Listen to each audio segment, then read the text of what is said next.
শেখ হাসিনার পতনের পর একে একে আওয়ামী লীগের সব নেতাকর্মীরাও পালিয়ে ভারতে আশ্রয় নেয়। কিভাবে বাংলাদেশে এসে আবারও শাসন করা যায় সেই ফন্দি আটছে ভারতে বসেই। বিভিন্ন সময় ফোনে কল রেকর্ডেও শোনা গেছে নানা ধরনের পরিকল্পনা করতে। তাদের ঐক্যবদ্ধ করবে বলেও আশা দেওয়া হয় বিভিন্নভাবে।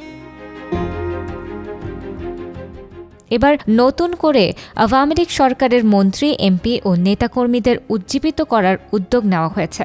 এ নিয়ে ব্যাপক আলোচনা চলছে দলটির শীর্ষ নেতাদের মধ্যে। এমনকি একটি হোয়াটসঅ্যাপ গ্রুপও খোলা হয়েছে তাদের নিয়ে। নেতাকর্মীদের অনেকে দেশে বিভিন্ন মামলায় গ্রেফতার হন, অনেকে আবার আত্মগোপনে থেকে দিন কাটাচ্ছেন।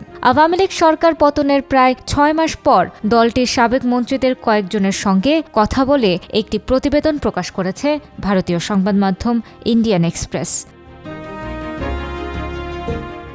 শুক্রবার ২৪ জানুয়ারি সংবাদ মাধ্যমটি ওই প্রতিবেদন প্রকাশ করে। তারা দলটির নেতাদের সঙ্গে কথা বলে এ বিষয়ে নিশ্চিত করেছে। হোয়াটসঅ্যাপ গ্রুপ প্রসঙ্গে ইন্ডিয়ান এক্সপ্রেসকে আওয়ামী লীগের সাবেক সংসদ সদস্য নাহিম রাজ্জাক বলেন, ৩০ থেকে ৪০ জন সাবেক মন্ত্রী ও এমপি এই হোয়াটসঅ্যাপ গ্রুপের মাধ্যমে যুক্ত আছেন।